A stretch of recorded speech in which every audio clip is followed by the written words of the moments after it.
तो एक्सपेक्टेशन इंशाल्लाह निकल जाएगा, इंशाल्लाह इंशाल्लाह जबरदस्त, अल्लाह ऐसे ही करे।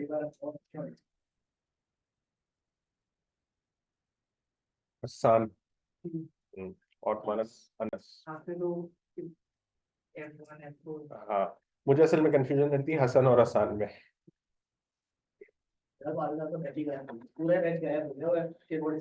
यही होता है, उसमें से काफी बच्चे आए आगे ना। अभी जैसे तुम्हारे 47 था ना, उसमें पिछली अटेम्प्ट में मेरे पास 3-4 बच्चे थे उस बैच के। बिलाल था मेरे पास, हमजा था, उसके अलावा हाशिम, जुबैर था, हाशिम था। सही सही, असल में मैंने तो मैच मर्ज करके पढ़ाया तुम लोगों को, मेरे लिए तो एक ही है। सही। चले जी, बिस्मिल्लाह करते हैं। अल्लाह ताला से दुआ करना बहुत ज्यादा जरूरी है, सही है। और दुआ का सही टाइम यही होता है जिस वक्त आप प्रिपरेशन अपनी स्टार्ट कर रहे होते हैं। तो अल्लाह करे कि हमारी प्रिपरेशन ऐसी हो जाए कि हम एग्जाम के लिहाज से कॉम्पिटेंट हो, और हमारा एग्जाम ये पहली और आखिरी दफा अटेम्प्ट करें हम, इंशाल्लाह इंशाल्लाह। चलें जी। सो बेसिकली आज की क्लास में हम जरा कुछ इंट्रोडक्शन लेते हैं पेपर का, और कुछ बेसिक्स डिस्कस करेंगे जो कि ऑडिट के पेपर के लिए, ऑडिट देने के लिए ऑडिट के स्टूडेंट को पता होनी जरूरी है। जज़ाकल्लाह अजीज भाई। तो ये मैं आपको अभी हैंड ओवर करता हूँ। इसके सेकंड पेज पर आ जाए, अभी बिल जो इसमें दिया है इसको छोड़ देना।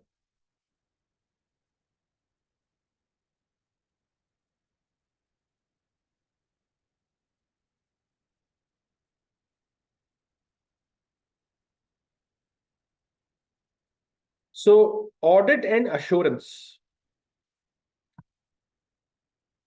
यकीन दहानी, अश्योरेंस देनी है किसको? Share holders. क्योंकि इन्वेस्टमेंट पैसे किसके लगे हैं? शेयर होल्डर्स के लगे हैं। और ये इन्वेस्टमेंट है किसके हाथ में? डायरेक्टर्स के हाथ में। शेयर होल्डर्स डायरेक्टर्स पे कंप्लीटली ट्रस्ट नहीं कर सकते, सही है। इसलिए इसलिए शेयर होल्डर्स के लिए एक और पार्टी को इन्वॉल्व करना क्या है? जरूरी हो जाता है, और उसका नाम आप लोग पढ़कर आ रहे हो as auditor. Now first things first, एक ऑडिटर का ओवरऑल रोल क्या है? बेसिकली एक ऑडिटर का रोल ओवरऑल बेसिकली इसी तरह का रोल है जैसे एक सेकंड डॉक्टर का होता है। कि फर्स्ट डॉक्टर अगर कोई प्रोसीजर सजेस्ट कर दे तो ज्यादातर लोग क्या करते हैं? सेकंड ओपिनियन के लिए एक और डॉक्टर के पास जाते हैं, पूरा केस उसको बताते हैं, वो रिपोर्ट्स वगैरह चेक करता है अच्छी तरह से, और उसके बाद वो बताता है कि अपनी ओपिनियन कि सर्जरी होनी चाहिए या मेडिकेशन के जरिए इस चीज को हैंडल किया जाएगा, ट्रीट किया जाएगा। अब वो दो ओपिनियन अगर मैच कर रही हैं तो पहले डॉक्टर की बात पे ट्रस्ट बढ़ जाएगा, कम हो जाएगा? बढ़ जाएगा। और अगर वो दो ओपिनियन मैच नहीं कर रही तो पहले डॉक्टर की बात पे ट्रस्ट क्या हो जाएगा? कम हो जाएगा। तो यही रिलेशनशिप शेयर होल्डर्स, डायरेक्टर्स और ऑडिटर, एक्सटर्नल ऑडिटर खासतौर पे उसके दरमियान।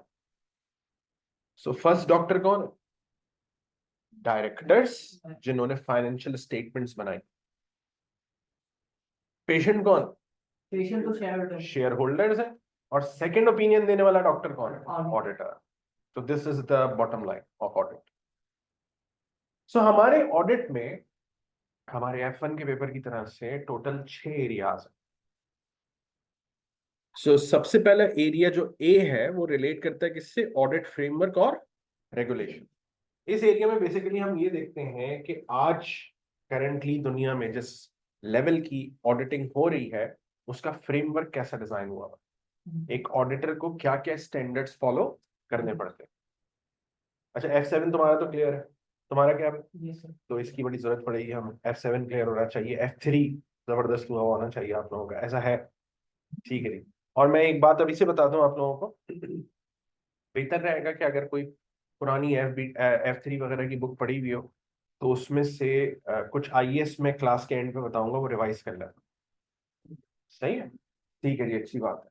सो ऑडिट फ्रेमवर्क में हम ये देखेंगे कि किस तरीके से कोई इंटरनेशनल बॉडी है जिसका नाम आप बार बार पढ़ते हैं जब आप ECC करना स्टार्ट कर देते हैं, that is international federation of accountants, IFAC।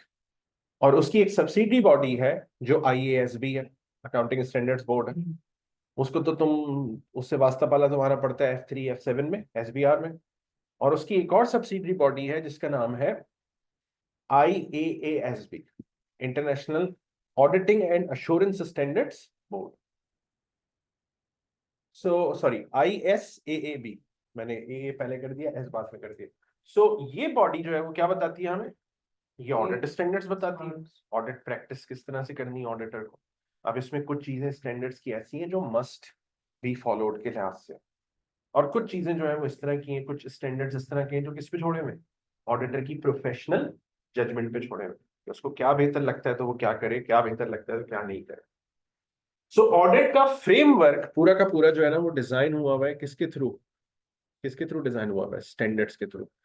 तो हम अच्छे खासे ऑडिटिंग स्टैंडर्ड्स जो है वो अपने कोर्स में पढ़ेंगे। कुछ आप अभी पढ़ोगे, कुछ आप इंशाल्लाह ट्रिपल ए के पेपर में पढ़ोगे, that is advance audit assurance.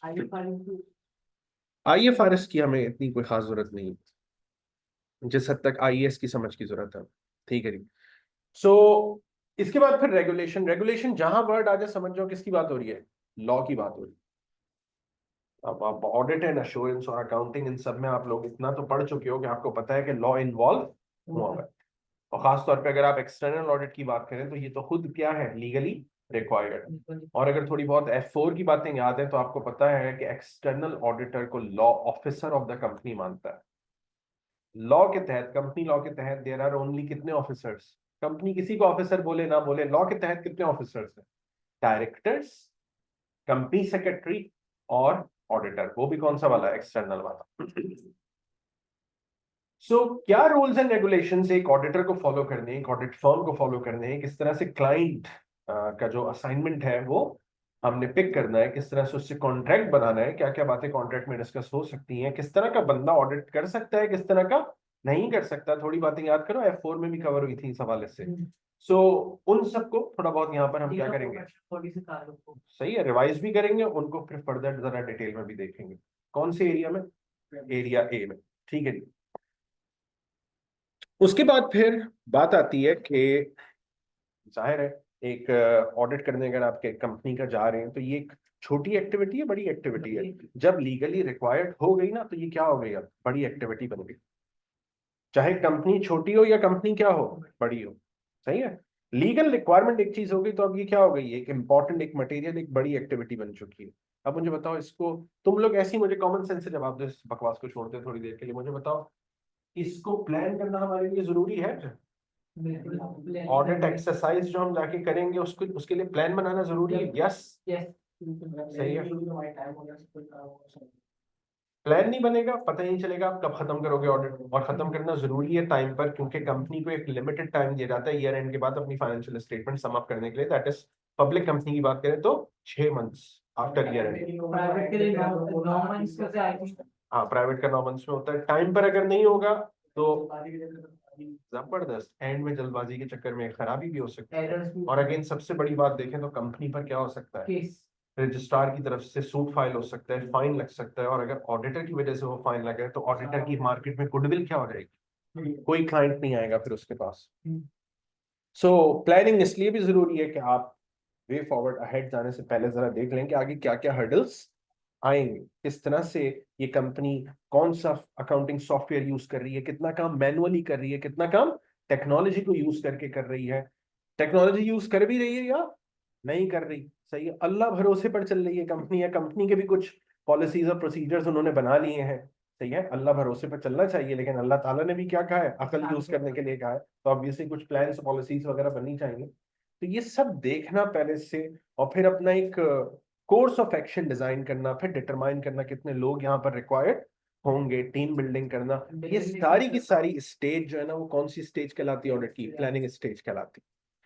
तो ऑब्वियसली ये आपका पहला पेपर है, इसमें अच्छा खासा ऑडिट कवर हो रहा है। तो हमें जो है वो यहाँ पर एक पार्ट है जिसमें हम बात कर रहे हैं किसकी, प्लानिंग की। और प्लानिंग से आगे देखो क्या लिखा हुआ है, बार बार हमारी बात होती रहेगी ऑडिट रिस्क के हवाले से, किसके हवाले से। और मैं जाहिर है जब आगे बात करूंगा तो डिटेल में हम इसको देखेंगे। देखिए हर काम में रिस्क होता है, ठीक है जी। बिजनेस लगाया, किस चीज का रिस्क है? सबसे पहला बंद हो जाएगा, पैसे डूब जाएंगे, इन्वेस्टमेंट डूब जाएगी। ऑडिट करना स्टार्ट किया, ऑब्जेक्टिव क्या है कि सही ओपिनियन फॉर्म कर सके हम, ऑडिटर के शू में जाके देखो, ऑडिट स्टार्ट करने का ऑब्जेक्टिव क्या है कि सही ओपिनियन फॉर्म कर सके, मगर रिस्क क्या है कि हो सकता है ओपिनियन सही फॉर्म ना हो। This is the audit risk. अब ओपिनियन अगर सही फॉर्म नहीं हुई तो उसकी वजहें देखना क्या हो सकती हैं, सही है, और किस तरह से उस रिस्क को बढ़ाना होता है, कम करना होता है, खत्म कर सकते हैं रिस्क, सही, ये बड़ी जरूरी बात है। जबरदस्त जबरदस्त। तो रिस्क हमेशा खत्म नहीं हो सकता, मगर क्या हो सकता है, तो उसको एक्सेप्टेबली लो लेवल पर किस तरह से लेकर आना है हमने, तो आएंगे तो बाद में, लेकिन सबसे पहले रिस्क आइडेंटिफाई करना, असेस करना हमारे लिए क्या हो जाएगा, जरूरी हो जाएगा। उसके बाद में ये प्लानिंग और रिस्क असेसमेंट की स्टेज से जब आप बाहर निकलते हैं और आपके लिए क्रिस्टल क्लियर हो जाती है ये बात कि इस कंपनी का ऑडिट हम कर सकते हैं, सही है, तो फिर आप चलते हैं किसकी तरफ, दो इंपॉर्टेंट काम करने की तरफ, जो मैं एफबीटी जब पढ़ाता हूं तो भी अपने स्टूडेंट्स को बताता हूं कि हमेशा ऑडिटर जब ऑडिट करने जाता है तो खामोश तमाशाई की तरह पहले कंपनी का अपना सिस्टम देखता है कि कैसा चल रहा है। एक ऑडिटर का काम एक मैनेजमेंट अकाउंटेंट के काम से ज्यादा डिफरेंट इस हवाले से नहीं है कि अगर ऊपर ऊपर लेवल पे देखें हम, तो मैनेजमेंट अकाउंटेंट को वेरिएंस एनालिसिस करना होता है। वेरिएंस एनालिसिस में क्या होता है, कटिंग द स्टोरी शॉर्ट, होनी क्या चाहिए थी कॉस्ट और हुई। तो इसी तरह से एक ऑडिटर भी कंट्रोल फ्रेमवर्क के हवाले से कंपनी के अंदर रिस्क को असेस करने के बाद ये देखता है कि इस कंपनी ने किस तरह की पॉलिसीज एंड प्रोसीजर्स बनानी थी और बनाई भी क्या है, सही। चैप्टर 9 एफबीटी का controls, internal control, segregation of duty, जबरदस्त जबरदस्त। और बोलो, लॉट का मतलब खतरे हो जाए, इस वजह से सेग्रीगेट, सेग्रीगेशन ऑफ ड्यूटीज, और कौन से कंट्रोल होते हैं, एकदम समंदर में लहर उठी और अब मुझे लग रहा है कि एकदम बैठ गई, कोई मसला नहीं, वो सब यहाँ पर रिवाइज करेंगे हम। सेग्रीगेशन ऑफ ड्यूटीज, ऑथराइजेशन, ठीक है, अर्थमेटिक एंड अकाउंटिंग कंट्रोल्स, ये सारी की सारी चीजें, एक्यूरेसी, बिल्कुल सही है, ये सारी की सारी चीजें डिटेल में मैग्नीफाई करने वाले हैं हम। सो सबसे पहले खामोश तमाशाई की तरह से आप जाके देखते हैं कि होना कैसा चाहिए प्रोफेशनली और हो क्या रहा है। अच्छा, अब मुझे बताओ, अगर वो हो रहा हो जो होना चाहिए, यानी जैसे सिस्टम्स चलने चाहिए, तुम गए हो कंपनी में, तुम सिस्टम्स को देख रहे हो, तुम्हें नजर आ रहा है कि सिस्टम्स जैसे चलने चाहिए वैसे चल रहे हैं, मुझे बता दो फाइनेंशियल स्टेटमेंट्स में मिस स्टेटमेंट का रिस्क तुम्हारे जहन में बढ़ा हुआ होगा या कम होगा, कम हो जाए, ठीक है जी, अभी तक यहां तक रखते हैं इसको। और वाइस वर्सा, अगर तुम गए और तुम्हें नजर आ रहा है जैसे चलना चाहिए वैसे चल नहीं रहा, कमियां हैं, खामियां हैं, अब बात करते हैं इसको। मैनेजमेंट अकाउंटेंट क्या बोलता है, अगर बजट और एक्चुअल में डिफरेंस होता है तो मैनेजमेंट अकाउंटेंट उस डिफरेंस को क्या बोलता है, वेरिएंस, सही है।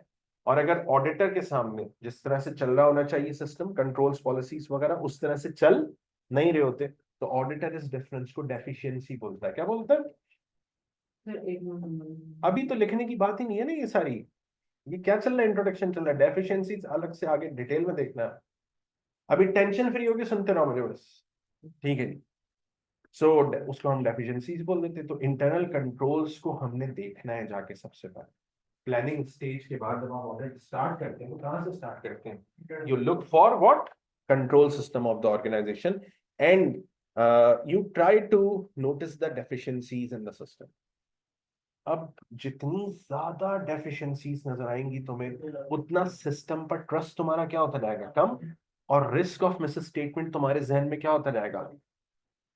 अब बात आती है, तो तुमने उनका सिस्टम चेक कर लिया, अब बात आती है फाइल्स खोलने की, डॉक्यूमेंट्स खोलने की, जो फाइनेंशियल स्टेटमेंट्स पर वैल्यूज लिखी हुई है उनका सपोर्टिंग रिकॉर्ड चेक करने की। अब मुझे बताओ, अगर तुम ट्रस्ट ज्यादा कर रहे हो सिस्टम पर, क्योंकि सिस्टम में डेफिशिएंसीज क्या है, कम है, तो तुम चेकिंग एक्टिविटी बढ़ाओगे या कम करोगे, कम करेंगे, बेहतरीन। और अगर तुम ट्रस्ट कम कर रहे हो सिस्टम पर, यानी डेफिशिएंसीज क्या है, ज्यादा है, तो तुम चेकिंग एक्टिविटी भी क्या कर लोगे, बढ़ा लोगे। This is the game of the audit, this is the game of the audit, सही है, ये करना है हमने ऑडिटर। अगर इंटरनल कंट्रोल सिस्टम हमने टेस्ट नहीं किया तो हम, याद रखें, टाइम इतना नहीं है कि हम 100% चेकिंग कर लें। कंपनी पूरे साल चल रही है, कंपनी की मिलियंस में ट्रांजैक्शंस हैं, तमाम ट्रांजैक्शंस को अगर हम कंपाइल कर लें, एम्प्लॉयज को सैलरी देना, वेजेस देना, ठीक है, अपने जितने भी एक्सपेंसेस हैं उनको पे करना, परचेजेस, सेल्स, पता नहीं कितनी सारी ट्रांजेक्शन्स चल रही है कंपनी की, 100% मैनर में इसको चेक करना प्रैक्टिकली 2-3 महीने में पॉसिबल नहीं है। सो दैट्स व्हाई ऑडिटर को क्या करना होता है, सैंपलिंग करनी होती है। क्या करनी होती है, सैंपलिंग करनी होती है। सैंपलिंग का मतलब क्या है कि पूरी पॉपुलेशन के बजाय उस पॉपुलेशन में से थोड़े से आइटम्स उठाकर उनको चेक करना होता है। जैसे कि रेवेन्यू होगा। देखो अब एक बात करते हैं हम। एक तरीका ये भी हो सकता है, अगर मुझे ये देखना है कि टीएसए के रूम में जो है वो चेयर्स कितनी है, तो एक तरीका ये भी हो सकता है कि मैं एक बंदे को लगा दूं, सारी चेयर्स काउंट कर बेटा, सही है। और ऐसा भी हो सकता है कि हम 2 रूम सिलेक्ट कर लें, कहाँ से, टीएसए एसीसीए बिल्डिंग से, 2 टीसी बिल्डिंग से सिलेक्ट कर लें, 2 सीए बिल्डिंग से, और वो एक जो वजीरिस्तान वाला हमारा कैंपस है एनआर, 2 उससे हम रूम सेलेक्ट कर लें, 2 या 3, और उसमें चेयर्स काउंट कर लें और उनको एवरेज आउट करके ये कह दें कि भाई एवरेज इतनी चेयर्स हैं हर रूम में। सही है, बात क्या एस्टिमेट है, लेकिन बात क्या है, up to that point match तो कर रही है ना। तो इसको हमने कहा कि हमने क्या कर लिया, सैंपलिंग कर ली, 2-2, 3-3 कहीं कहीं ना कहीं से हमने क्या किए, रूम इकट्ठे कर लिए। तो हम देखेंगे इंशाल्लाह, सैंपलिंग को भी डिटेल में देखेंगे कि किस तरह से सेल्स की जितनी ट्रांजेक्शन उसकी सारी इनवॉइसेस नहीं लेंगे, बल्कि कुछ कुछ इनवॉइसेस का एक क्या बनाएंगे, सैंपल बनाएंगे और उस पर असेसमेंट करेंगे।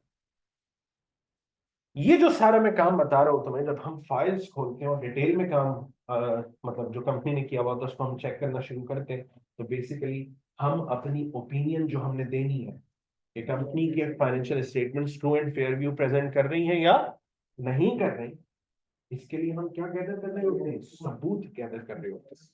और वो भी ओपिनियन सही देंगे, वो जो मतलब फिर वो क्लाइंट जो है वो उस पर मतलब फाइन ना रखे। और हाँ देखो, एक इतनी बड़ी एक्टिविटी हो रही है, इतनी नीडेड एक्टिविटी हो रही है जिसके लिए तुम प्लान कर रहे हो, तो अगर उसके लिए तुम एविडेंस गैदर नहीं करोगे, अब अगर अगर हम उसको ले आए, देखिए सवादेश एक मूवी है शाहरुख खान की, उसमें एक सीन में दिखाया है कि शाहरुख खान नासा में काम करते हैं बेचारे, उस मूवी के हिसाब से।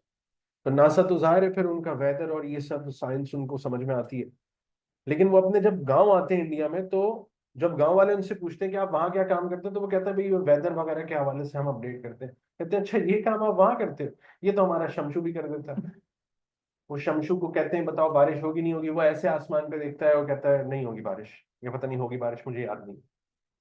तो ऐसे हवा में बात नहीं करनी हमने शमशू की तरह से, सही है। हम इतने बड़े क्या कहते हैं ग्लोबल अकाउंटेंट बन रहे हैं, प्रोफेशनल अकाउंटेंट बन रहे हैं, जिसने इतने सारे स्टैंडर्ड्स पढ़े हुए, तो हमें अपनी जो ओपिनियन है वो किसी ना किसी एविडेंस पर देनी होगी। बिल्कुल सही बात है, अपनी बात की कोई ना कोई क्या होनी चाहिए, कॉन्क्रीट ठोस सबूत होना चाहिए। अब आप देखो ये जो वेदरमैन होते हैं, अब मैं आपकी बात को बताऊं, कराची में एक मशहूर वेदरमैन है, इसका नाम है जवाद मेमन के नाम से, इसकी फेसबुक पे जो है प्रोफाइल वगैरह भी बनी हुई है, काफी एक्यूरेट इसकी जो है ना वो असेसमेंट्स होती हैं, फोरकास्ट होती हैं वेदर के हवाले से। तो ये हवा में तो नहीं करता ना बात, इसके पास पूरा गैजेट है जिसमें विंड स्पीड देखेगा, कौन सा सिस्टम, कौन सा साइक्लोन कहाँ पर बन रहा है, कितनी स्पीड में बन रहा है, उसका पॉइंट ऑफ ओरिजिन कहाँ पर है, हवा का जोर कहाँ पर है, कहाँ हमारे पास आएगा या कराची के उधर ऊपर ऊपर से गुजर जाएगा, समझ रहे बात को। सो वो एविडेंस पे ओपिनियन दी जाती है, हर प्रोफेशनल यही करता है।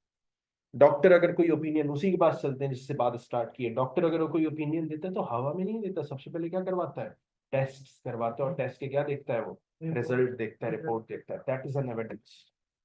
सो इसी तरह से हम ऑडिटर ने भी क्या गैदर करना है भाई, एविडेंस गैदर करना। सो हमारे कोर्स का और हमारे पेपर का भी एक बड़ा हिस्सा किस पे डिपेंड करता है, इंटरनल कंट्रोल की असेसमेंट पर, और एक दूसरा बड़ा हिस्सा किस पे डिपेंड करता है, एविडेंस गैदर करने पर। असल अगर प्रैक्टिकल ऑडिट की बात करें तो प्रैक्टिकल ऑडिट है ही इन 2 स्टेप्स का नाम, बाकी सारे शशके इधर उधर प्लानिंग कर रहे हैं, रिव्यू कर रहे हैं, समझ गए बात, अंग्रेजी शशके जिनको आप कहते हैं, असल ऑडिट ये है बेसिकली। सही नहीं, अब इसको इतनी डिटेल में हम इंशाल्लाह पढ़ेंगे, तबीयत फ्रेश हो जाएगी इंशाल्लाह हमारी, सही। उसके बाद फिर बात करते हैं पार्ट ई की, and that is review and. अब जब इतना सारा तुमने एक बड़ी एक्टिविटी कर ली, तो जाहिर है यार सेफ साइड पे होने के लिए रिव्यू भी कर लेना चाहिए, क्या जो काम करने का था, जो चीजें देखने की थी, वो सब हो गई है नहीं।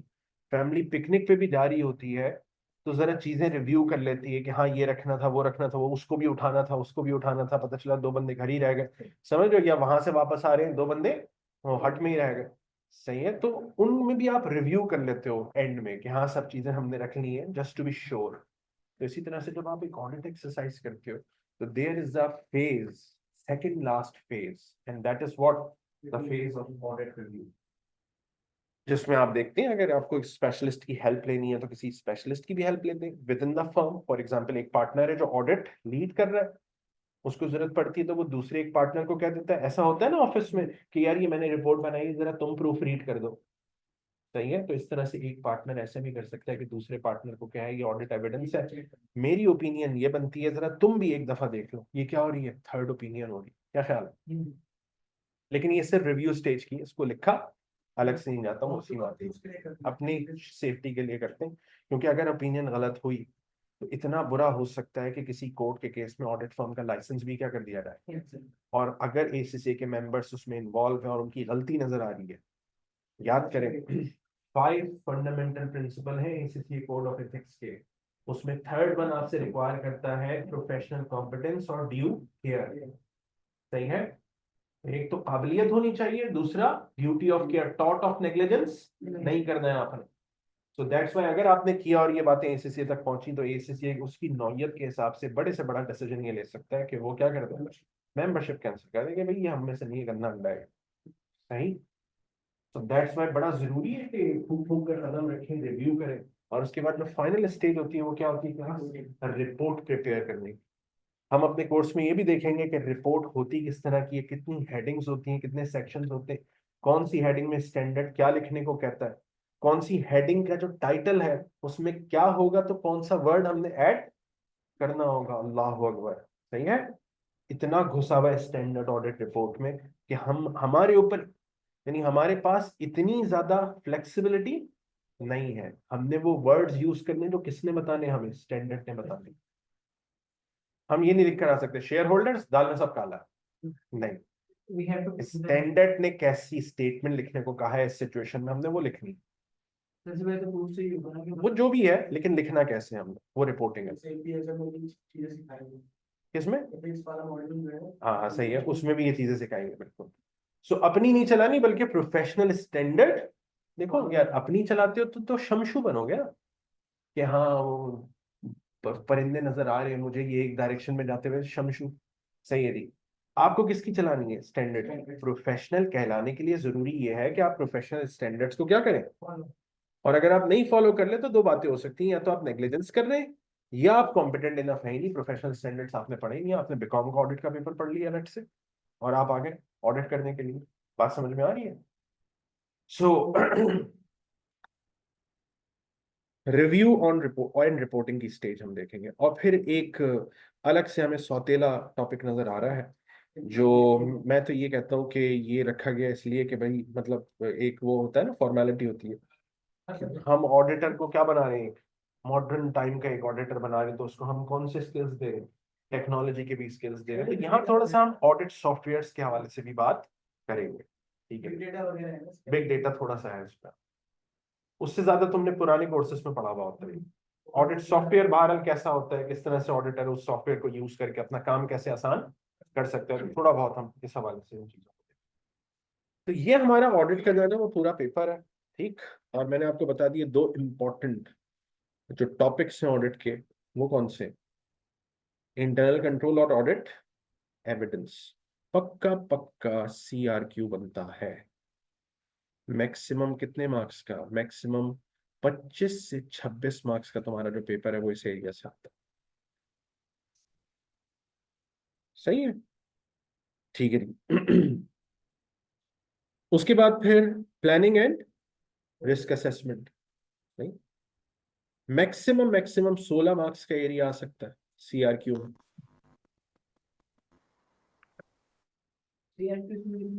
अभी देखते हैं, पूरा स्ट्रक्चर देखते हैं हम, 30 20 20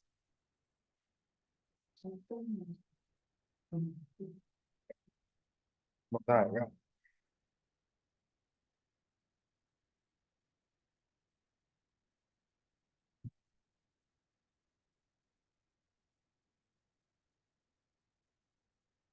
सो आ जाए जी एग्जाम फॉर्मेट की तरफ हम चलते हैं। तो हमें पता है कंप्यूटर बेस्ड एग्जामिनेशन है, 3 घंटे में दिए जाएंगे सेक्शन ए और सेक्शन बी। सेक्शन ए में हमारे पास क्या होंगे भाई? ओटीक्यूज। और याद रखो ये ओटीक्यूज वो पुराने कोर्सेज वाले नहीं होंगे, ये क्या होंगे? केस ओटीक्यूज होंगे। एक बड़ा लंबा केस दिया हुआ होगा और उससे कितनी रिक्वायरमेंट्स ड्राइव हो रही होंगी? 2-2 मार्क्स की, 5। इस लिहाज से 5 × 2 ये 10 हो गया, 10 × 3 30 मार्क का पेपर तुम्हारा यहाँ से आ जाएगा। F4 में मतलब जैसे कि केसेस हो। हाँ, वो आप कह लो कि F4 से जरा ज्यादा ऊपर लेवल के लिए होगा। अच्छा भाई, एसीसीए ने ना कोई स्पेसिफिकली डिफाइन नहीं किया हुआ कि कौन से कोर्स एरिया से ओटीक्यूज आए। नहीं तो कहीं से भी आ सकते हैं। मोस्टली व्हाट हैपेंस, ओटीक्यूज कहाँ से आते हैं? मोस्टली ए, ई और एफ से। ए, ई और एफ क्या है? ऊपर जो हमने पढ़े हैं, ठीक है। ए क्या हो गया हमारा? और रेगुलेशन हो गया, रिपोर्टिंग, ठीक है, रिव्यू हो गया। लेकिन आपको नजर आ सकता है दूसरे एरिया से भी, मोस्टली ऐसा होता है। इसी तरह से 3 कंपलसरी सीआरक्यू है हमारे पास। 3 में पहला जो सीआरक्यू है वो 30 मार्क्स का है, दूसरा जो है वो 2 कितने? 20-20 मार्क्स। जल्दी से फिलअप कर लो इसको।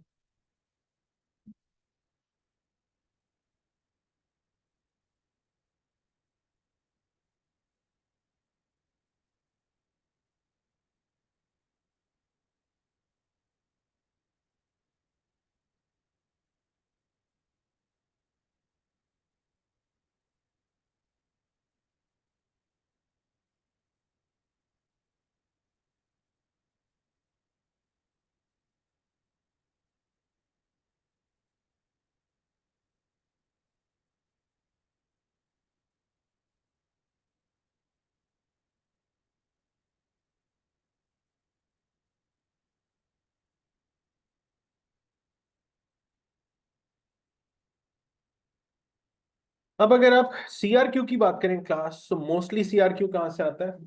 बी और सी और डी से। तो हम ऑलरेडी देख चुके हैं इस चीज को, मैंने आपको मार्क्स भी बता दिए तकरीबन कहाँ कितने आ सकते हैं, मैक्सिमम कितने का आ सकते हैं? 3 का। और यहाँ से मैक्सिमम 25 से 26 मार्क का आ सकते हैं। ठीक है जी।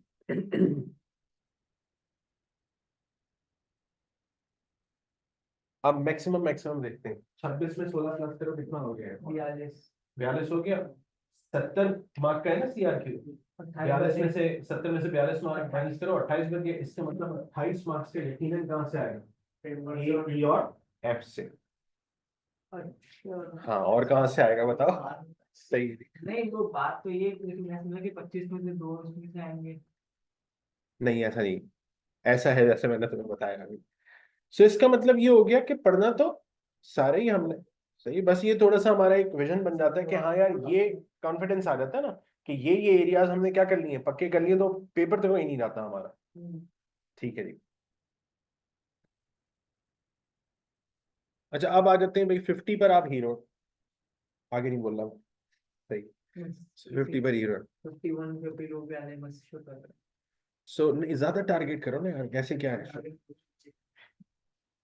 सो स्टडी मटेरियल कौन सा हमने यूज करना है भाई? स्टडी टेक्स्ट आप कैप्लान की यूज कर सकते हैं, या आप एसीसी का स्टडी हब यूज कर सकते हैं, या मेरे नोट्स भी अगर आप यूज कर लें जो कैप्लान और थोड़ा बहुत स्टडी हब से इन्फ्लुएंस्ड है, तो उससे भी काम निकल सकता है हमारा। सर जो प्रैक्टिस है वो कैप्लान और स्टडी है दोनों या एक एक? दोनों। दोनों। देखो स्टडी, एसीसी के स्टडी हब में तो चंदे चंदे के क्वेश्चन दिए हुए हैं, लेकिन यह है कि वो क्वेश्चन है तो कहने को आसान, लेकिन बेसिक बेसिक फंडामेंटल चीजें तुम्हारी जो है वो उसमें टेस्ट हो जाती है। हर टॉपिक के 5 क्वेश्चन, हर टॉपिक के 5 क्वेश्चन। प्रैक्टिस क्वेश्चन भी है।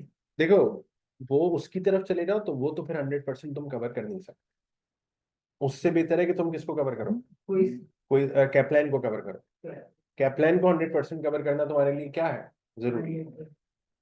उसमें से ऑब्वियसली कोर्स हमारा इतना बड़ा है, तो जो क्वेश्चन मुझे लगता है कि मुझे क्लास में करवाने चाहिए वो मैं क्लास में करवाऊंगा, और बाकी क्या करने होंगे आपने, ठीक है, कवर करने होंगे। क्लासेस मतलब कब तक ये ऑन किया होगा? सब देख रहे हैं, आहिस्ता आहिस्ता सब देख रहे हैं।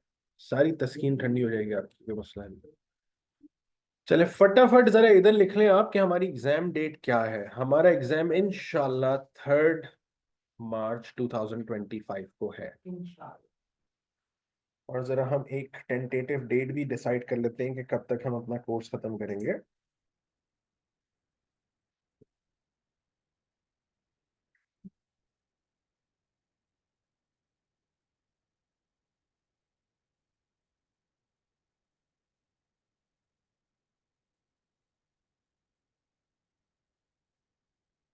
तेईस फेब को हम इंशाल्लाह कोर्स खत्म करेंगे अपना।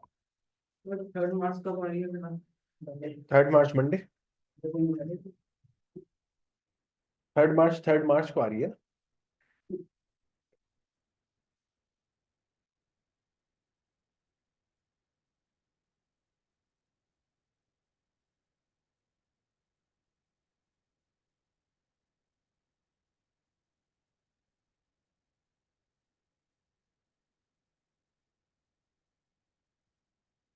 अच्छा देखो, 2 से 2.5 क्लासेस तक तुम्हें ऐसा लगेगा, मैं पहले से क्लियर कर दूं हम लोग, 2 से 2.5 क्लासेस तक तुम्हें ऐसा लगेगा कि मैं तुम्हें एफबीटी पढ़ा रहा हूँ।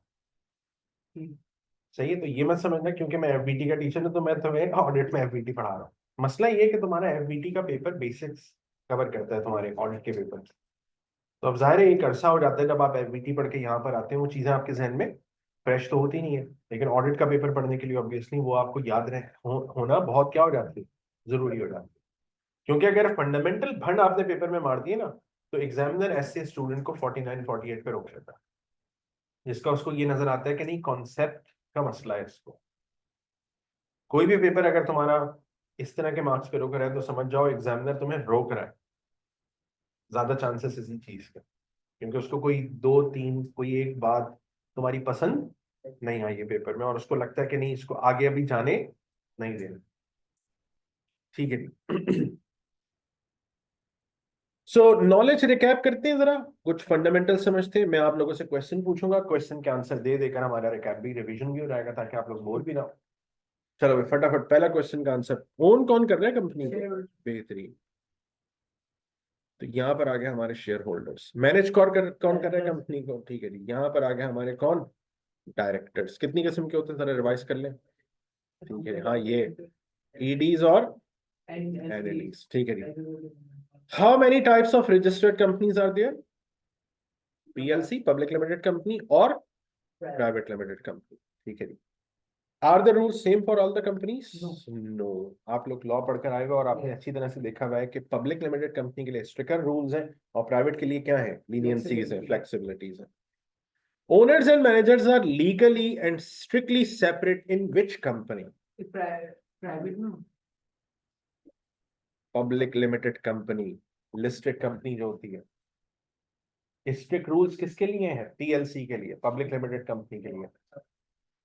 एफोर्ड क्लियर क्लियर हो गया ना? और अब तुम कह रहे हो अच्छा, खैर। So are managers accountable to owners? क्या डायरेक्टर्स जो रखे गए हैं वो ओनर्स को जवाबदेह हैं? यस ऑब्वियसली, नौकर है वो ओनर्स के। ओनर की इन्वेस्टमेंट उनके हाथ में, पाई पाई का हिसाब किसने देना है? डायरेक्टर्स ने शेयर होल्डर्स को देना है। तो ये अकाउंटेबिलिटी की एक क्या है, फॉर्म है। क्या है form? Financial statements.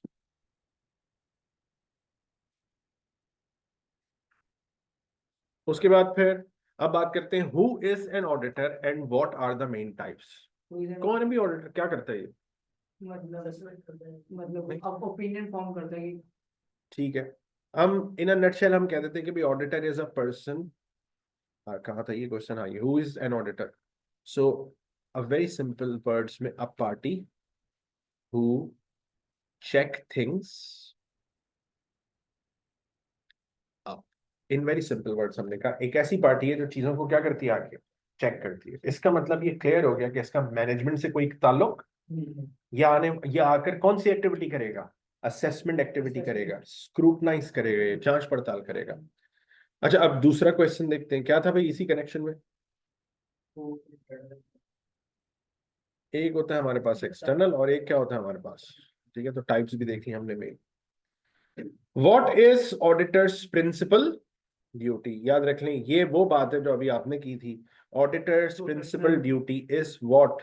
Opinion form. जिस पर्पस के लिए आप सेकंड डॉक्टर के पास जा रहे हो, क्या लेने जा रहे हो? सेकंड ओपिनियन लेने के लिए। तो वही ऑडिटर की प्रिंसिपल ड्यूटी है कि चेक करे चीजों को और उसके बाद अपनी प्रोफेशनल ओपिनियन दे कि उसकी राय के मुताबिक सिस्टम या फाइनेंशियल स्टेटमेंट सही है या उनमें कुछ इश्यूज है। मिलियन डॉलर क्वेश्चन जिसकी अक्सर लोगों को जो है ना वो समझ नहीं होती है। इवन वो मैंने देखा एफबीटी पढ़कर भी आ जाते हैं, लॉ पढ़कर भी आ जाते हैं, उसके बावजूद ये कॉन्सेप्ट क्लियर नहीं हुआ होता। तो क्वेश्चन क्या है, is auditor responsible for preventing और detecting fraud? If no then who is responsible? फिर दो क्वेश्चन हो रहे हैं इसमें। पहले का मैं आंसर यस लिखूं नो लिखूं? नो, शुक्र अल्हम्दुलिल्लाह। क्योंकि सही ऑडिटर कंपनी में थोड़ी काम था। सही। एक बंदा जो पूरे 12 महीने के पीरियड के बाद 1 महीने के लिए आ रहा है, 1.5 महीने के लिए आ रहा है, उसको हम फ्रॉड प्रिवेंट और डिटेक्ट करने के लिए रिस्पॉन्सिबल थोड़ी बना सकते हैं। देखो डिटेक्ट कर लेगा वो एक अलग बात है, लेकिन करने के लिए जिम्मेदार रिस्पॉन्सिबल नहीं है, नहीं। जिम्मेदारी उस पर नहीं थोप सकते आप। ठीक है जी, उसकी जिम्मेदारी कुछ और है। वो जब कवर कर रहा होता है तो इंसिडेंटली हो सकता है फ्रॉड सामने आ जाए, प्रोसेस से गुजर रहा होता है जिसमें हो सकता है फ्रॉड क्या हो जाए, सामने सामने आ को जाए। दिख जाए। सही है। अच्छा, इफ नो, हमने लिखा नो, देन हु इज? भाई क्लियर आंसर है, जिनको इन्वेस्टमेंट करके चाबी थमाई गई है।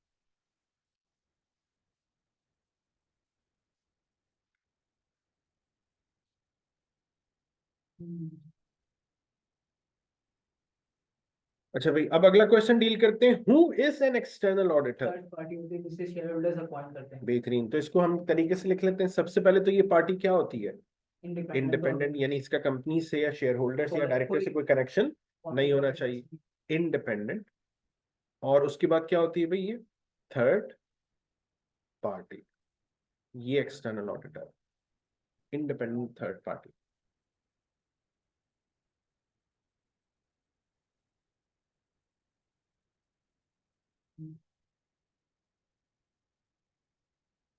When, how and who appoints an external auditor? ठीक है जी, when कब अपॉइंट होता है एक्सटर्नल ऑडिटर? मतलब होता है जैसे कि जब उनका टाइम पीरियड जो होता है वो खत्म हो जाता है, उसके बाद वो कमेटी जो होती है ऑडिट की कमेटी, वो एक्सटर्नल ऑडिटर को अपॉइंट करती है। सही, हमारे थोड़ा तक क्या राइट है। अच्छा, जब एंड हो जाएगा तो उस जिस ईयर एंड हो रहा होगा उस ईयर का ऑडिट कौन करेगा? अब तुम कह रहे हो फाइनेंशियल ईयर एंड पर हम ऑडिटर को अपॉइंट करते हैं, ठीक है। अब अगर ईयर एंड हो गया और तुम उस वक्त अपॉइंट कर रहे हो, तो क्या ये जो अभी अपॉइंट हुआ है ये पिछले साल का ऑडिट करेगा या नेक्स्ट ईयर का ऑडिट करेगा? ये भी इसमें क्लैश आया था कि वरना फिर वो उसको पूरा अब हम audit अपना करके- रूल नहीं बनाएंगे, हमने कहा कुछ नहीं, अपना बनाते हैं, ऐसे नहीं करेंगे। सो याद रख लें, ये बिल्कुल सही बात है, एंड पर अपॉइंट होता है।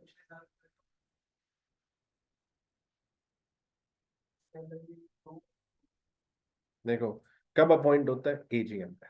जी जी जनरेटिंग और कौन से ईयर का? एजीएम में अपॉइंट होता है नेक्स्ट ईयर का। ये रूल याद रखो। सो अगर ईयर 2024 खत्म हो रहा है और उसकी एजीएम हो रही है तो उसमें ऑडिटर अपॉइंट होगा कब का? ईयर 2025 का। ठीक है जी। हाउ अपॉइंट होता है भाई? वोटिंग के जरिए। कोई एक कमेटी अपॉइंट नहीं करती बल्कि शेयर होल्डर्स की वोटिंग के जरिए इसको अपॉइंट किया करवाया जाता है। ठीक है, आप तो लॉ में ये भी पढ़कर आए हैं कि 50% ऑर्डिनरी रेजोल्यूशन पे आप इसको अपॉइंट करते हैं। ठीक है जी। Now who appoints? सही, बड़ा सिंपल सा आंसर है, जिसको डायरेक्टर अपॉइंट करते हैं उसी को कौन अपॉइंट करते हैं? शेयर होल्डर्स अपॉइंट करते हैं। सॉरी, उसी को, वही लोग ऑडिटर को अपॉइंट करते हैं, एक्सटर्नल ऑडिटर को अपॉइंट करते हैं। सो तीन क्वेश्चन थे, व्हेन, हाउ एंड हु, तो उसके हमने आंसर लिए। एजीएम में अपॉइंट होता है भाई नेक्स्ट ईयर का ऑडिटर, वोटिंग के जरिए अपॉइंट होता है, और अपॉइंट कौन करता है? कोई कमेटी नहीं, बल्कि हाँ कमेटी नॉमिनेट कर सकती है। शेयर होल्डर से ये कह सकती है ऑडिट कमेटी कि देखिए ये तीन फर्म्स हैं हमारे कैलिबर की, हमारा मार्केट गुडविल और इनका मार्केट गुडविल क्या है, तकरीबन मैच कर रहा है, तो इनसे बेहतर रहेगा कि हम ऑडिट करवाएं। ठीक है जी। फाइनल आपको शेयर होल्डर का होता है वोटिंग के जरिए। Why appoint an external auditor? दो बातें बताओ, अपॉइंट क्यों करें एक्सटर्नल ऑडिटर को हम? ताकि हम नहीं दे सकते कि कोई मुझे स्टेटमेंट और कोई फ्रॉड और कोई कंट्रोल्स वगैरह सब कुछ सबसे clear- पहली रिक्वायरमेंट, सबसे पहला आंसर ही खत्म हो जाता है ना, क्यों एक्सटर्नल ऑडिटर को अपॉइंट करें? अरे भाई लीगल रिक्वायरमेंट है, नहीं करके दिखाओ, इसलिए अपॉइंट करना है आपने। दूसरा आंसर, ये जो है ना नमूने जिनकी इन्वेस्टमेंट हुई हुई है, इनकी चुल ठंडी नहीं हो रही है। सही, इनको क्या देना है हमने? अश्योरेंस देनी। सो शेयर होल्डर की तसल्ली के लिए कि हाँ भाई कंपनी सही हाथों में है, हाँ हमें पाई पाई का हिसाब सही तरह से दे दिया गया है, इसके लिए जो है वो आप अपॉइंट करते हो एक्सटर्नल ऑडिटर।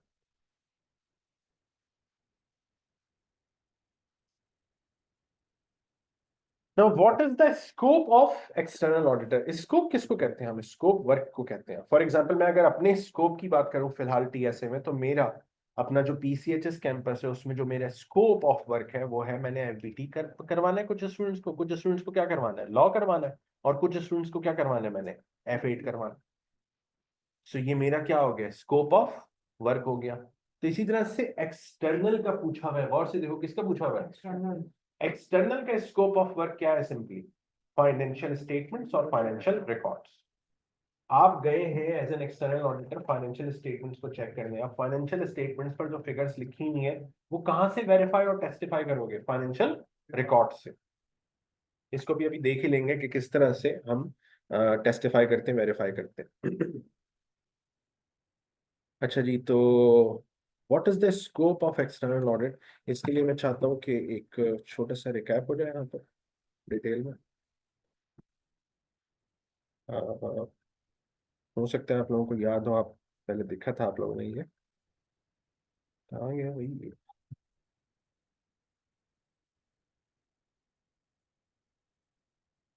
ये दोनों किस्म के ऑडिटर्स के स्कोप ऑफ वर्क हमें नजर आ रहा है। इंटरनल ऑडिटर घर की मुर्गी है, इससे कुछ भी करा लें आप।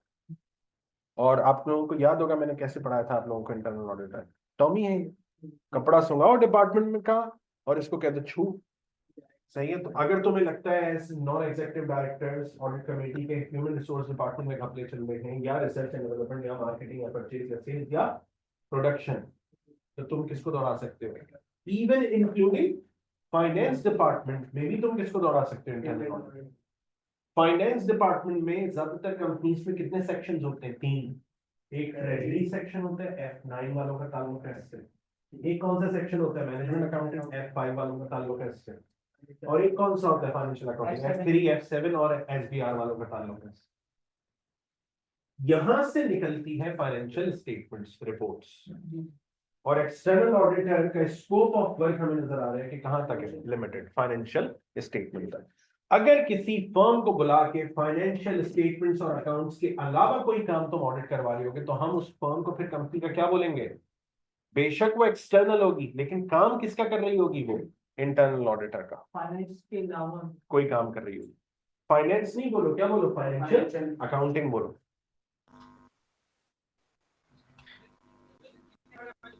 सर ये जो होते हैं ये इंटरनल एक मिनट देना। अच्छा ये तो आपने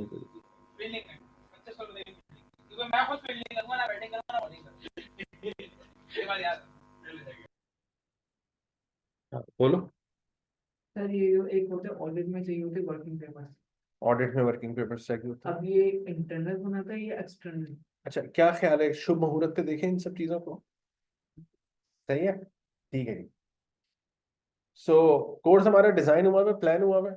आप बस मेरे ऊपर सबसे पहले, मुझसे पहले किसकी जात पे भरोसा रखें? अल्लाह। किसी का कुछ बिगाड़ा है आपने? नहीं बिगाड़ा ना, तो इंशाल्लाह अच्छा होगा आपके साथ। सही है जी। उसके बाद थोड़ा बहुत मेरे ऊपर आप भरोसा रखें, ठीक है जी, क्योंकि आप मुझसे पहले पढ़ चुके हो दोनों के दोनों। ठीक है जी। So what is the scope of external audit? सही वक्त पर हम सही बातें करेंगे। रैंडमली अगर करेंगे तो हमारा कोर्स बेचारा यहीं रह जाएगा। सही है, और हम जो है वो उल्टी सीधी चीजें डिस्कस कर रहे होंगे गलत टाइम पर। सो what is the scope of external audit? हमने देख लिया। स्कोप ऑफ एक्सटर्नल ऑडिट में सबसे पहली बात होगी किसकी? फाइनेंशियल स्टेटमेंट्स की। और फिर दूसरी बात होगी इंसिडेंटली फाइनेंशियल रिकॉर्ड्स की। नाउ थोड़ा सा ये काम देखते हैं कैसे होता है। मैं इस तरह से बताता हूँ अपने स्टूडेंट्स को कि पूरा साल कंपनी के अकाउंटेंट्स फॉरवर्ड अकाउंटिंग कर रहे हो। What is forward accounting? Accounting की डेफिनेशन पढ़ो, डेफिनेशन में लिखा हुआ तुम्हें नजर आएगा, accounting is an art of identifying transactions, recording transactions, posting transactions, summarizing transactions, and then presenting those transactions. ऐसा ही है, ये होती है फॉरवर्ड अकाउंटिंग। आपने ट्रांजैक्शन की, आपने आइडेंटिफाई किया कि ये ट्रांजैक्शन हुई है, उसके बाद आपके पास क्या आया, सोर्स डॉक्यूमेंट आया, सोर्स डॉक्यूमेंट से information books of prime entry में आपने रिकॉर्ड की, जो कितनी है, 5 है। उन बुक्स ऑफ प्राइम एंट्री में रिकॉर्ड करने के बाद फिर आप उनको किस में लेकर जाते हो, जनरल लेजर में, that is book of final entry. वहाँ टी अकाउंट्स बने हुए होते हैं, उन अकाउंट की क्या निकलते हैं, फिर क्लोजिंग होती है, बैलेंसेस निकलते हैं, वहां से वो बैलेंसेस कहाँ जाते हैं, ट्रायल बैलेंस में जाते हैं। ये साइकिल अगर आपको नहीं पता तो आप अच्छे ऑडिटर, क्योंकि जब हम ऑडिट एविडेंस गैदर करने पर आएंगे ना, तो हम देखेंगे कि यही साइकिल है, इसी को यूज करके हम एविडेंस गैदर करेंगे।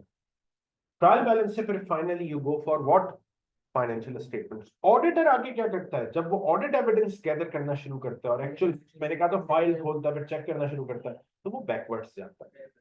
वो फाइनेंशियल स्टेटमेंट्स देखेगा, वहां पर जो नंबर्स होंगे उनको वेरीफाई करेगा ट्रायल बैलेंस से, वहां पर जो नंबर्स होंगे उनको, ठीक है, टी अकाउंट से वहां पर जो नंबर्स होंगे, बुक ऑफ प्राइम एंट्री से वहां पर जो नंबर्स होंगे, सोर्स डॉक्यूमेंट्स। और अगर उसको नजर आएगा कि सोर्स डॉक्यूमेंट्स पे भी ट्रस्ट हो सकता है, टेम्पर्ड हो सकता है, एआई और फोटोशॉप जनरेटेड हो, डिस्टॉर्टेड हो, सो वो हो सकता है थर्ड पार्टी का दरवाजा भी खटखटाए। देखें, जैसे फॉर एग्जांपल ये बिल है, मुझे शक है कि कंपनी ने क्या किया, इस बिल को टेम्पर किया हुआ है, तो मेरे लिए तो बड़ा आसान है, मैं के इलेक्ट्रिक की वेबसाइट खोलूंगा, इनका कंज्यूमर नंबर लिखूंगा, वहां पर एक फ्रेश पीडीएफ बिल की वहां से क्या कर लूंगा, डाउनलोड कर लूंगा।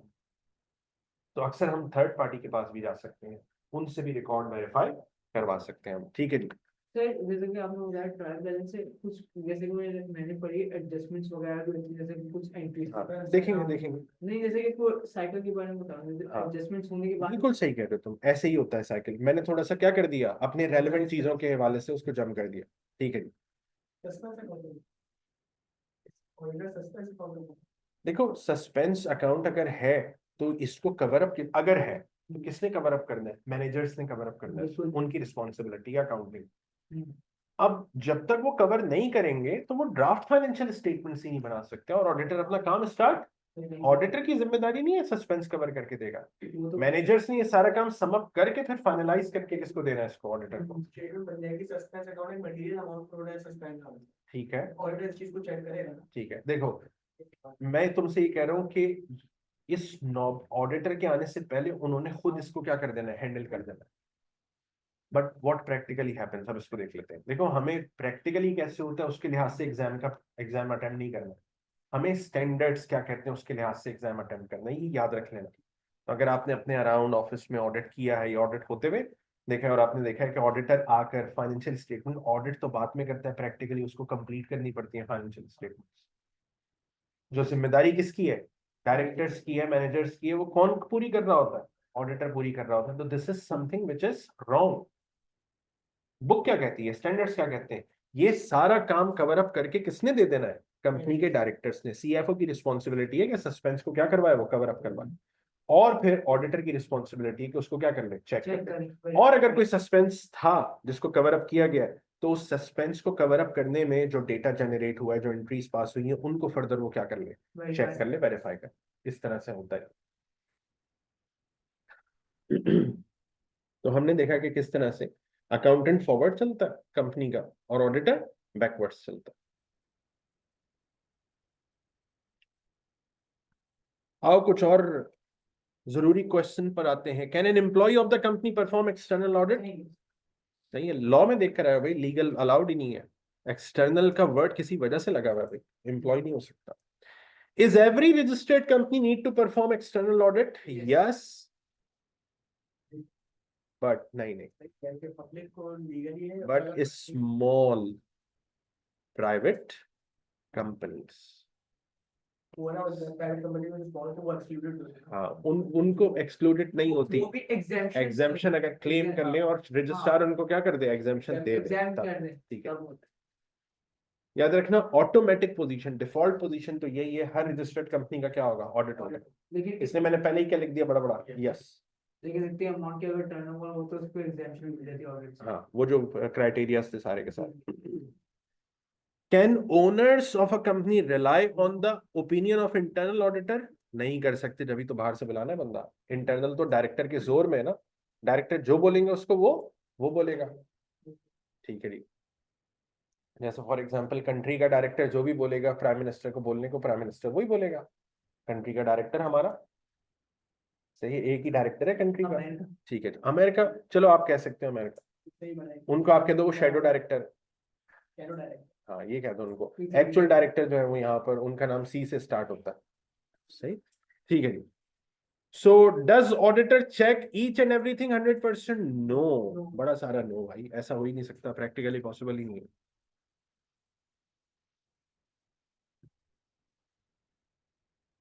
स्केप्टिसिज्म मैंने पढ़ा था वो थोड़ा सा जरा ठहरो, आसान होगी उसके बाद कंटिन्यू करते हैं।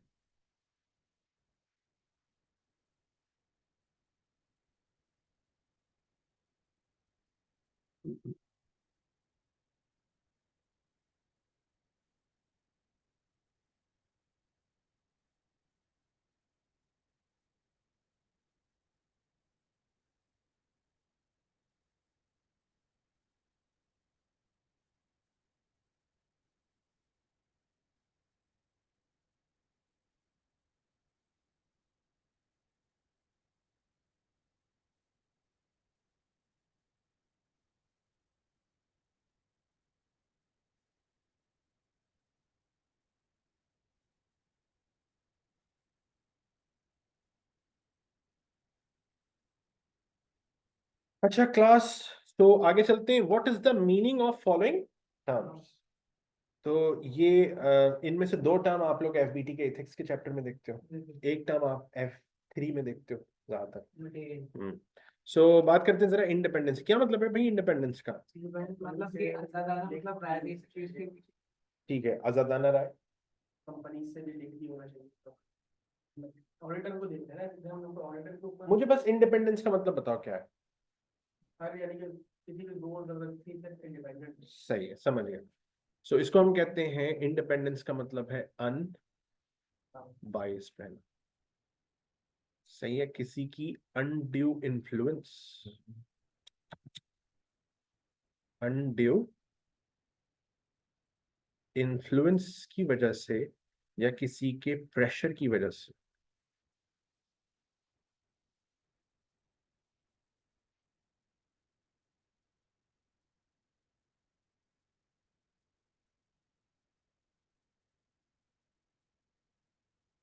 तो मैं इस तरह से कह देता हूँ कि ओपिनियन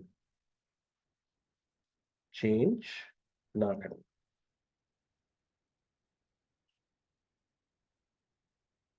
आसान अल्फाज में अगर हम देखें तो सही को सही बोलना, गलत को गलत बोलना, गलत को सही ना बोल देना और सही को गलत ना बोल देना, इस इंडिपेंडेंस। पूरा इथिक्स का चैप्टर हमें इसलिए पढ़ाया जाता है, यहाँ भी इथिक्स का एरिया है, काफी डिटेल में डिस्कस हुआ हुआ है। CRQ में उसका क्वेश्चन भी आ जाता है कभी कभी, वो हम देखेंगे।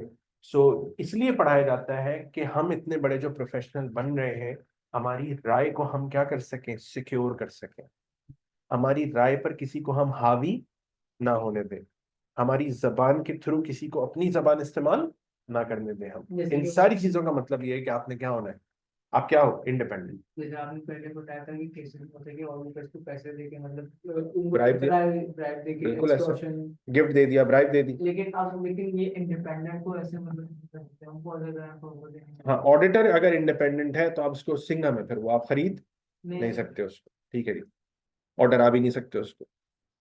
अब आगे बात करते हैं स्केप्टिसिज्म की। क्या मतलब याद आता है स्केप्टिसिज्म से? skepticism पढ़ा ये सेप्टिसिज्म नहीं है, वो बायोलॉजी की टर्म है, जख्म सड़ गया किसी का, नहीं, सेप्टिसिज्म।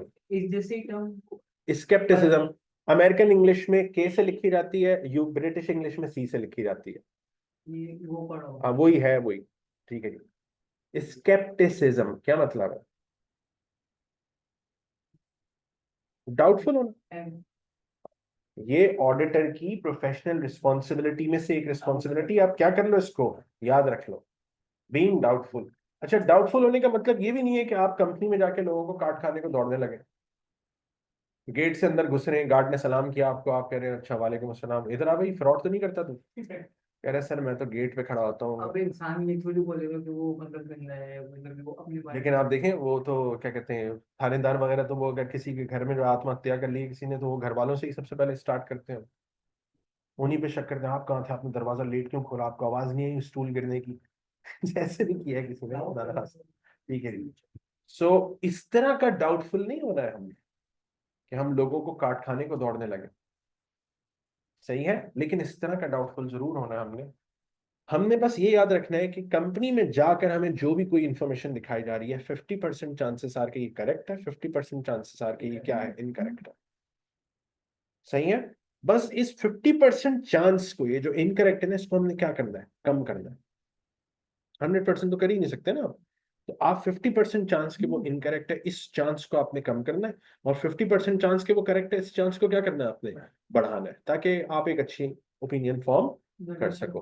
अब देखो, आप गए, आपने देखा फाइनेंशियल स्टेटमेंट्स, अरे वाह, अरे वाह, ये तो बैलेंस हो रही है, F7 में तो मेरी हुई भी नहीं थी बैलेंस, सही है, आपने कहा बिल्कुल सही बनी हुई है, ऑडिट का तो कोई फायदा ही नहीं हुआ, ये तो एक दिन में आपने क्या कर देना, ऑडिट कर देना, सही है। लेकिन फिर आपके जहन में अब ये जब जब ये आता है ना कि हाँ इसमें बड़ी फिगर रखी हुई है डेवलपमेंट एक्सपेंडिचर की, ना डेवलपमेंट एक्सपेंडिचर के पढ़ा हुआ है ना, डेवलपमेंट एक्सपेंडिचर जैसे ही उन्होंने कैपिटलाइज करके दिखाया, फिर फौरन फौरन तुम्हारे दिमाग में क्या आ जाना है, देयर इज अ पॉसिबिलिटी कि एसेट्स क्या किए हों, बढ़ा के दिखाए हों, असल में ये एक्सपेंडिचर डेवलपमेंट एक्सपेंडिचर के क्राइटेरिया को क्वालिफाई ना करता हो, इसको रेवेन्यू बनाने के बजाय क्या कर दिया उन्होंने, ऐसे तुम्हारा दिमाग चल रहा होना चाहिए, ये मैंने फिर चेक करना है, इसके क्राइटेरिया को देखना है मैंने कि वो मीट कर रहा है। What were the criteria, for example technical feasible हो, ठीक है, इकोनॉमिकल हो आपके लिए, एबिलिटी हो आपके पास, फाइनेंशियल फिजिबिलिटी हो, और डायरेक्टर्स की इंटेंशन हो कि उस प्रोजेक्ट को वो मटेरियलाइज करेंगे। सो इस तरीके से जो है वो आपने जो है अपने स्केप्टिसिज्म की रिस्पॉन्सिबिलिटी पूरी करनी। सो क्या लिख सकते हैं इसके लिए हम, बजाय इसके हम ये कर सकते हैं कि डोंट ट्रस्ट ऑलवेज वेरीफाई। देखो डाउटफुल लिखोगे ना, एक नेगेटिव वर्ड हो जाता है, ये जरा पॉजिटिव स्टेटमेंट है स्केप्टिसिज्म के लिए।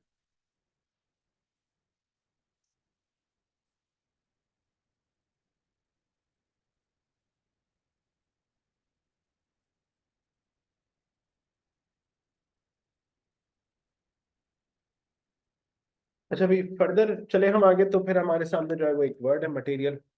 इसका आई होप मैं आपसे आंसर एक्सपेक्ट कर रहा हूँ कि किसी भी वैल्यू को मटेरियल कब बोलते हैं। मटेरियल जब वो जैसे कि एक अमाउंट होती है, उस अमाउंट से ज्यादा का मतलब आपको मिस स्टेटमेंट बोल रहे हो, एक कोई अमाउंट होती है कि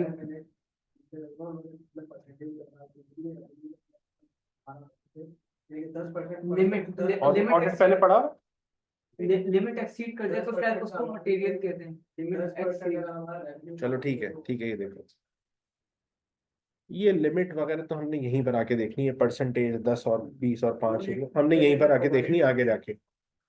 अभी तक तुम्हें क्या पता होना चाहिए मटेरियल के बारे में, कोई भी ऐसा अमाउंट, कोई भी ऐसा अमाउंट जो मिस स्टेटमेंट हो, जो यूजर ऑफ फाइनेंशियल स्टेटमेंट का इकोनॉमिक डिसीजन क्या कर सकता हो, चेंज कर सकता हो, this is simply what that amount is material. So कोई भी ऐसा अमाउंट जो यूजर ऑफ फाइनेंशियल स्टेटमेंट का इकोनॉमिक डिसीजन ऑल्टर कर सकता हो, जिसके रखने या ना रखने से यूजर ऑफ फाइनेंशियल स्टेटमेंट का इकोनॉमिक डिसीजन चेंज हो। User of financial statement for example, सबसे पहले की बात करें तो हम शेयर होल्डर, आपने एक ऐसा अमाउंट प्रॉफिट में इंक्रीज कर दिया जिसकी वजह से शेयर होल्डर को सही अमाउंट पता होता हो तो वो शेयर्स बेच देते, they ended up in purchasing more shares, जबरदस्त लैंडिंग क्रेडिटर्स हो गए।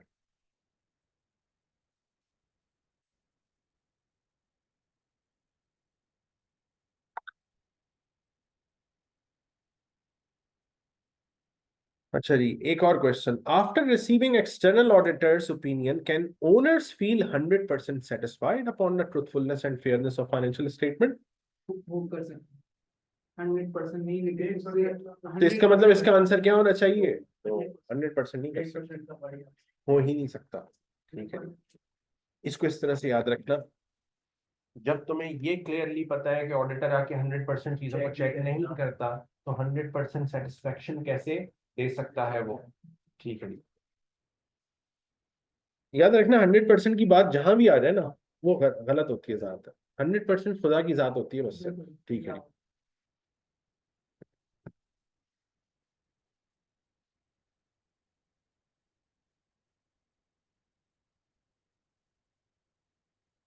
चलिए अब जरा इस के इलेक्ट्रिक को लेकर आते हैं। रेंडमली मैंने अकाउंट नंबर डाला था, उन्होंने ये जनरेट करके दे दिया, पता नहीं किसका होगा ये बिल। खैर, तो अम, है पता नहीं किसका, ये उस पर फोकस नहीं करते हम ज्यादा। सही है, बस हम एक छोटी सी बात ये करते हैं कि अब जरा अपने सामने ले आओ बिल। तुम गए हो एक कंपनी में गए हो, सही है। सो एक कंपनी में तुम गए हो और उस कंपनी का नाम है कमरुद्दीन। क्या नाम है उसका? Kamruddin and company. ठीक है। सो अमंग अदर थिंग्स तुम एक्सपेंसेस चेक कर रहे थे और उन्होंने तुम्हें जो है ना वो ये अपना इलेक्ट्रिसिटी का एक्सपेंडिचर जो है ना वो एक महीने का उन्होंने बता दिया कि कितना है भाई, 18,000। और वो कह रहे हैं कि डेट जो है वो गुजर गई थी, तो हमने कितना पे किया? 20,556 पे किया हमने। तो वो ये सब बता रहे हैं तुम्हें, और तुम्हारे हाथ में ये बिल आया और तुमने इन इन सारी बातों को वेरीफाई करना। तो तुम किन किन चीजों को वेरीफाई करोगे इस डॉक्यूमेंट को देखकर, बिल को देखकर? ये बिल उन्होंने तुम्हें थमा दिया, पूरा बंच है 12 बिलों का, उसमें से ये बिल तुमने जो है वो अपने सामने निकाला। इसका वो क्लेम कर रहे हैं कि अमाउंट इतना बनना था, लेकिन हमारी डेट क्या हो गई, गुजर गई ड्यू डेट, और हमने क्या कर लिया, इतना पे किया। क्या क्या चीजें जनरली अभी तो पढ़ा ही नहीं है ना ऑडिट। तुम मुझे बताओ एज अ पर्सन, अगर तुम वहां गए हो और तुम्हें इसको वेरीफाई करना है कि वाकई उन्होंने ये अमाउंट पे किया भी है या नहीं किया है, या वो झूठ बोल रहे हैं। 50%, 50% सही हो सकता है, 50% उनका क्लेम क्या हो सकता है, गलत हो सकता है। स्टैम्प लगी हुई उनकी, ऑनलाइन पे किया, वो ट्रांजेक्शन के जो ट्रांजेक्शन बैंक स्टेटमेंट आई हुई होगी, उसको देख लो वहां से, उस मंथ की कितना अमाउंट जो है वो एक्चुअली पे किया हुआ है। ठीक है, क्या कर रहे हो आप, ये ऑडिट ही कर रहे हो। ऑडिट में ये सब लिखना होता है हमें।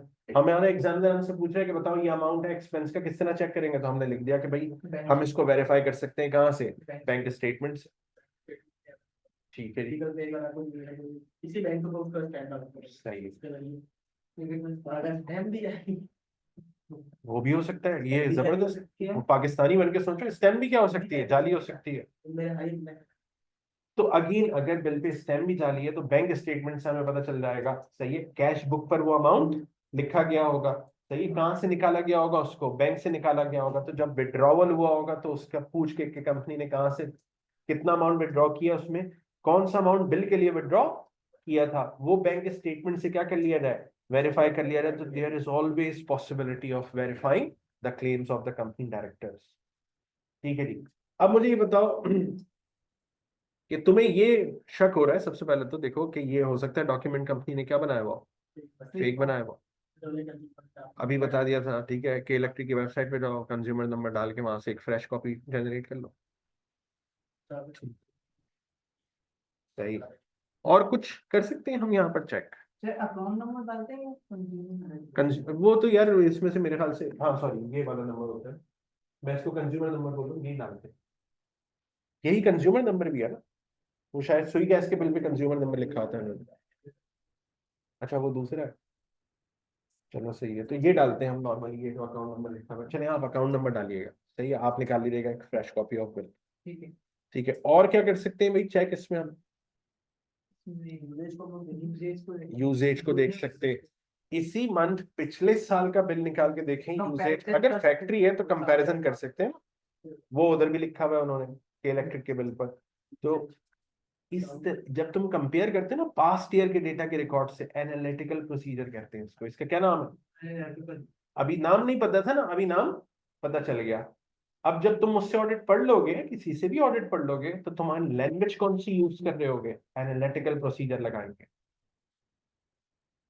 एग्जामिनर ये सुनना चाहता है कि ऑडिट पढ़ने का कोई इफेक्ट पड़ा है तुम पर, या अब अगर तुम एग्जाम में क्वेश्चन लिखते हुए ये चेक करेंगे, वो चेक करेंगे, वो चेक करेंगे, ये कर रहे हो, तो इसका मतलब तुमने प्रोफेशनल ऑडिटर की लैंग्वेज सीखी नहीं। लिख सही रहे हो कि एग्जामिनर मार्क्स नहीं देगा।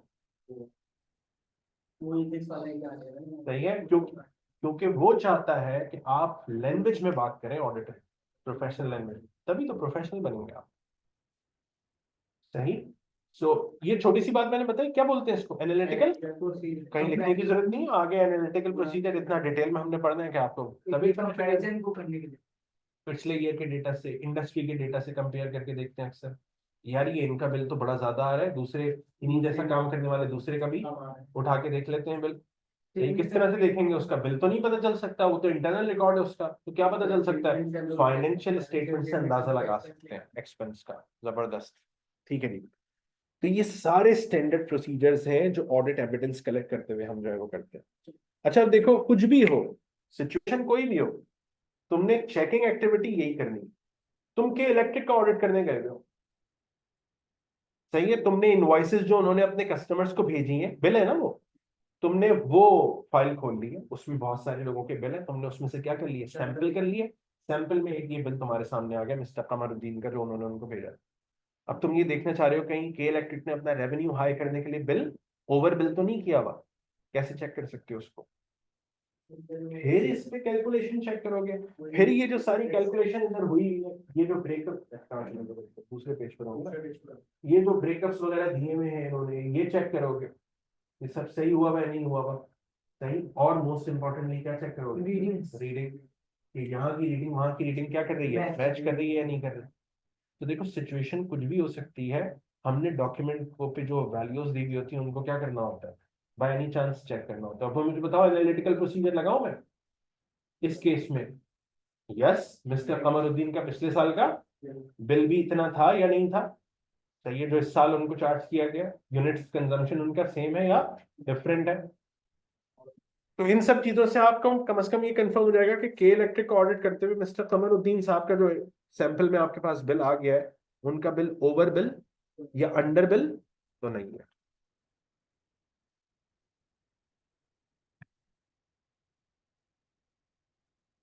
सो बेसिकली हमने काम चेकिंग का करना है, बस नाम सीखने हैं हमें। ये चेक करेंगे तो क्या पता चलेगा, और इसको बोलेंगे क्या, वो चेक करेंगे तो क्या पता चलेगा, कहाँ वेरीफाई लिखेंगे, कहाँ कंफर्म लिखेंगे। सही है। देखिए इतनी इतनी सी चीजों पे आपका जो एग्जामिनर है ना, वो आपको मार्क्स दे देता है। आप गए हो चेक करने के लिए, आपने लिखा, सबसे पहले तो बिल लोगे ना, तो ये लिखोगे ऑब्टेन द डॉक्यूमेंट, एग्जामिनर का कलेजा ठंडा हो जाएगा, हाँ लिखा इसने ऑब्टेन लिखा, इसको पता है कि पहले क्या करें, इन्वेंट्री अकाउंट अटेंड करना है, विजिट द साइट, करोगे ना यार, विजिट करोगे ना साइट, जबरदस्त, फिजिकली वेरीफाई द इन्वेंट्री। सो ये वाले जब आप वर्ड्स यूज करते हैं ना, तो एग्जामिनर का जो है ना, वो उसका मतलब होता है कि हाँ यार ये अब बात कर रहा है हमारी लैंग्वेज में, क्योंकि वो साहब होंगे एग्जामिनर आपके जिन्होंने ऑडिट में पीएचडी किया हुआ होगा। होता है ऑडिट में पीएचडी, वो उन्होंने पीएचडी किया हुआ होगा ऑडिट में, और वो तो चाहेंगे कि यार वो लैंग्वेज में बात हो तब मुझे मजा आएगा। ठीक है जी।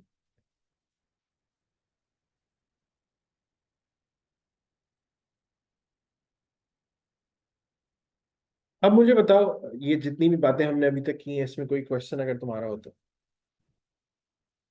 सही है। सो हमने सिर्फ आज क्या देखा है, अपनी कोर्स की आउटलाइन देखी है, और हमने क्या देखा है, कुछ हमने फंडामेंटल्स देखे हैं, कुछ फंडामेंटल्स देखे हैं, हमने कवर किए हैं कि पास्ट में जो हम सीख कर आ रहे थे। ठीक है, उन बातों में से अल्लाह का शुक्र है, मुझे नहीं लगा कि बहुत सारी बातें आपको जो है वो नहीं पता थी, आपको काफी सारी बातें याद भी थी, कॉमन सेंस से आपने सही भी किया। कुछ छोटे मोटे कॉन्सेप्ट्स हमारे क्या हो गए, ट्यून अप हो गए, जैसे इंडिपेंडेंस क्या होती है, जैसे स्केप्टिसिज्म क्या होता है बेसिकली, और मटेरियलिटी क्या होती है। यार मैं यही सोच रहा हूँ, ऐसा ना हो यहाँ पर मेरे पास ना काफी सारे स्टूडेंट्स हैं। हाँ, तो अब अगर मैं आगे पढ़ाता हूँ तो अगली क्लास में आते हैं तो थोड़ा सा वो होगा, यहीं तक रखते हैं आज की क्लास ना फिलहाल। सर नेक्स्ट आप की क्लास जो होगी क्या वेडनेसडे को होगी? देखो मेरी हफ्ते में ना एक क्लास होगी तुम लोगों के साथ ट्यूसडे को। जी नेक्स्ट वेंसडे वैसे भी छुट्टी आ जाएगी, जी है ना, 25 दिसंबर की। तो हमारी ट्यूसडे को क्लास होगी, और हमारी क्लास होगी